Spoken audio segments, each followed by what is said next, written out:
handpicked and equipped by God.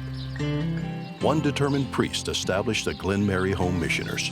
This visionary saw that Catholic missioners were needed in the rural communities of the United States, especially in Appalachia and the South. So he founded his society for the salvation of souls. William Howard Bishop was born in 1885 in Washington, D.C., far from the rural fields that would be his mission territory. His family moved in the highest circles of that urban community. His father, a successful doctor and convert to Catholicism. His mother, a devout Catholic. In his high school yearbook, the future founder was described as a born politician and proofreader. He was editor of the school paper, cultivating the communication skills that he would later use in his mission. He was gifted with both innovation and dogged determination. Young Howard studied at Harvard for 2 years, then left the college and sold road maps. He entered St. Mary's Seminary in Baltimore in 1909 and was ordained on March 27, 1915. In 1917, he was sent to the rural St. Louis Parish in Clarksville, Maryland. It was there that Father Bishop saw the challenges of rural America.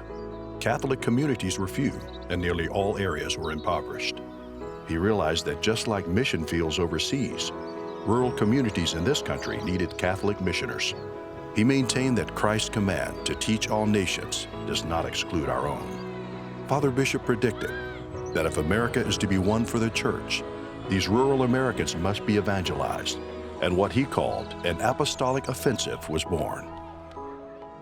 In 1936, he drew up his monumental plan for a new religious society dedicated solely to outreach in rural communities. He appropriately titled it the American Society of Catholic Home Missions, later to be called Glenmary Home Missioners. To awaken others to the need, Father Bishop drew on his map-selling experience. He created a map of the U.S., then darkened every county that did not have a resident priest. The map showed that 1/3 of the country was priestless, with meager access to the Catholic faith. He would take his map of No Priest Land USA with him to diocese after diocese seeking support. In 1937, Archbishop John McNicholas gave the future founder permission to establish the new society in his Archdiocese of Cincinnati, where Glenmary is headquartered to this day. The founder then tirelessly recruited others to join him. Slowly, by God's grace, the young society was established. Father Bishop would make rounds to his mission sites in Appalachia and the South, encourage the missioners, and instruct their work.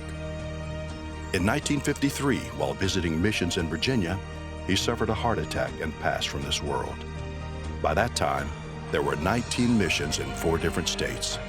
Glenmary Home Missioners was firmly established and ready to minister to rural communities for generations. And as Father Bishop wrote in 1942, there was never a time when missionary activity was more needed in our beloved land than it is today.